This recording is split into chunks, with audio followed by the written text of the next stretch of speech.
তাহলে আমি বলবো যে আপনি রাজনৈতিক উদ্দেশ্যে এই কাজগুলো জি অনেক ধন্যবাদ। আমি একটু প্রশ্নই করতে চাই, যেটা হচ্ছে বাচ্চু ভাই তুলেছেন যে 13 দফার মধ্যে অনেক মধ্যযুগীয় পিছনে যাওয়ার একটা জায়গা রয়েছে।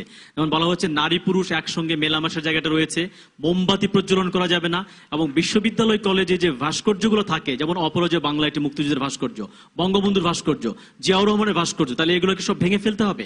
আমি বুঝতে পারছি। ধন্যবাদ। আমি আমার আলোচনা শুরুতে বলেছিলাম this is a very very sensitive issue.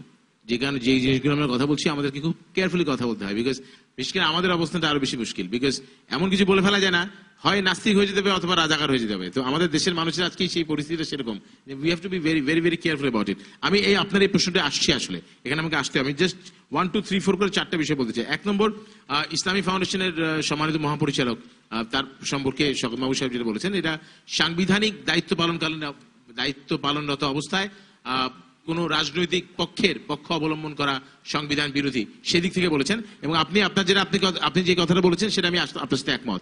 Islamic ফাউন্ডেশনের মহাপরিচালক হিসেবে ইট ইজ ইউর রেসপন্সিবিলিটি, এটা আপনার দায়িত্ব যে ইসলামিক ফাউন্ডেশন গত 35 বছর ধরে 40 বছর ধরে যে কাজগুলো করেছে সেটাকে জাতির সামনে তুলে ধরা আপনার দায়িত্ব, কিন্তু সেই দায়িত্ব আপনি আসলে পালন করেননি। আপনি শুধুমাত্র একটি দলের ইসলাম পক্ষের সম্পর্কে যে কাজগুলো ইসলামিক ফাউন্ডেশন করেছে শুধুমাত্র সেই বক্তব্যগুলো তুলে ধরেছেন। আপনার কথা মনে হচ্ছে জিয়া রহমান সাহেব ইসলাম নিয়ে কিচ্ছু করেন নাই, বেগম খালেদা জিয়া ইসলাম নিয়ে কিচ্ছু করেন নাই, আসলে এরশাদ সাহেব করেন নাই। ইসলামী ফাউন্ডেশনের মহাপরিচালক হিসেবে নির্দলীয়ভাবে সকল দলের মাধ্যমে ইসলামী ফাউন্ডেশন যে কাজগুলো করেছিল, না ইটস নট মাই রেসপন্সিবিলিটি। আমি ইসলামী ফাউন্ডেশনের ডিজি না, সেটা আমি বলবো না। আমি সেজন্য বলেছি যে শওকত ভাইয়ের কথাটাও একদিক দিয়ে ঠিক হলো, আপনি যেটা বলেছেন আমি এগ্রি করি। ইসলামী ফাউন্ডেশনের ডিজি হিসেবে আপনি অবশ্যই আপনার বক্তব্য ব্যাখ্যা করতে পারেন, কিন্তু যখন আপনি ব্যাখ্যাটা করবেন আপনারটা দলীয় বক্তব্য না হয়ে ইন জেনারেল 35 বছর ইতিহাস আপনার তুলে ধরা উচিত ছিল। আমি আমার বক্তব্যের সময় সম্পূর্ণ সম্মান রেখে বলেছিলাম যে বাংলাদেশের আলেম ওলামাদের দ্বিধা বিভক্ত বাংলাদেশের তরুণ প্রজন্ম দেখতে চায় না।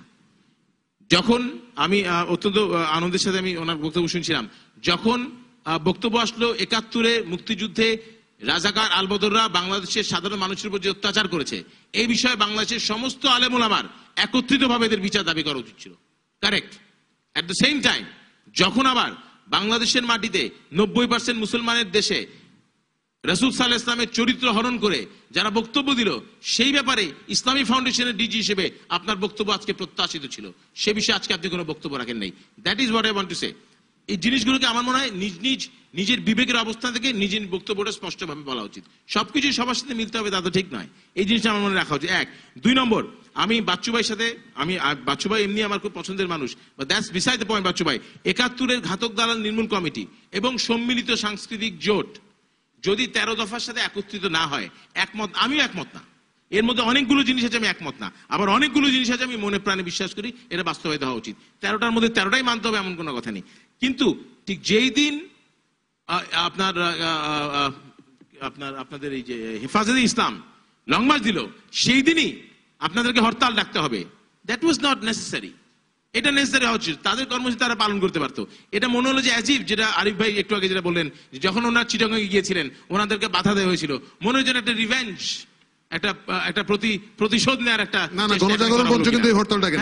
না, আমি আপনার কথা বলি নাই আরিফ ভাই, I did not mention your name.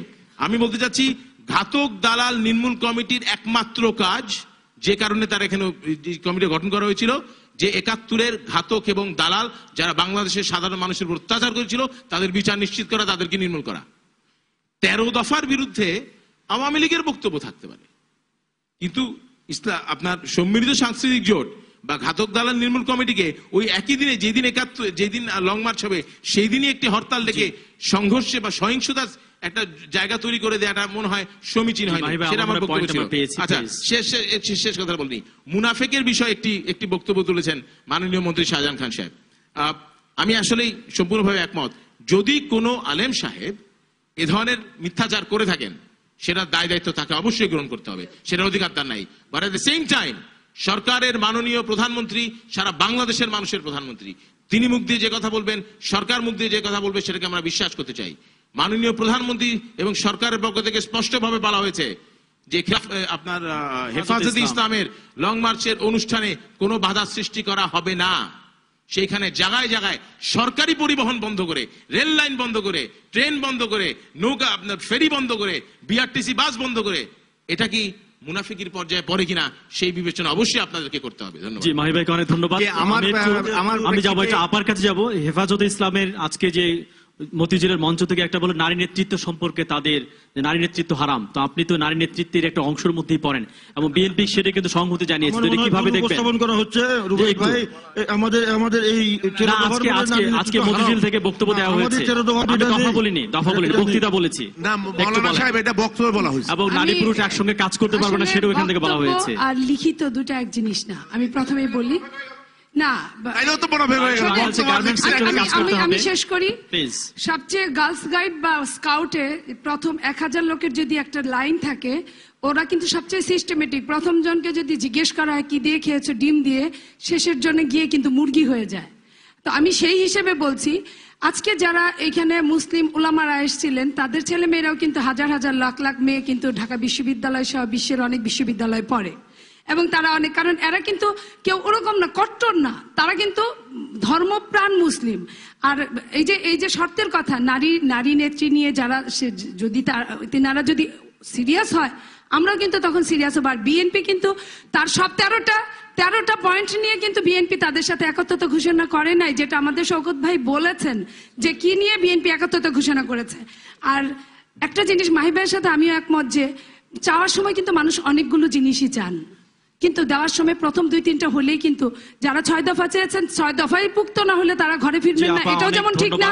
যারা 13 দফা চেয়েছেন, আপনি তো বলতেই দিলেন 13 দফা চেয়েছেন, এটাও ঠিক না। বাচ্চু ভাই যদি একটু বলেন। প্রথমত হচ্ছে আলেম সমাজ 71 সালে দ্বিধা বিভক্ত, তার পরবর্তী পর্যায়ে দ্বিধা বিভক্ত, 75-এ বঙ্গবন্ধু হত্যার পরেও দ্বিধা বিভক্ত, এটা আমরা দেখে আসছি। আর 2 নম্বর হচ্ছে যে হরতাল জনগণ পালন করেছে স্বতঃস্ফূর্তভাবে, একটি ইট ছোড়া হয়নি। আমি মাহির জন্য বলতে চাই, কোনো বোমা মারা হয়নি, আমাদের কোনো কিছু করতে হয়নি। আমরা রাস্তায় ছিলাম গত রাত থেকে, সন্ধ্যা থেকে আজকে সন্ধ্যা পর্যন্ত। বাকিটা সরকারি করে দিয়েছে, সরকারের করতে হয়নি। শাহজাহান ভাই এখানে উপস্থিত আছেন, শাহজাহান ভাইয়ের সাথে আমার কোনো যোগাযোগ হয়েছে কিনা, সরকারের কোনো লোকের সাথে কোনো যোগাযোগ হয়েছে কিনা, টেলিফোন অথবা কোনো জায়গায় পাবেন না। এটি সম্পূর্ণভাবে জনগণের স্বতঃস্ফূর্ত প্রতিরোধ।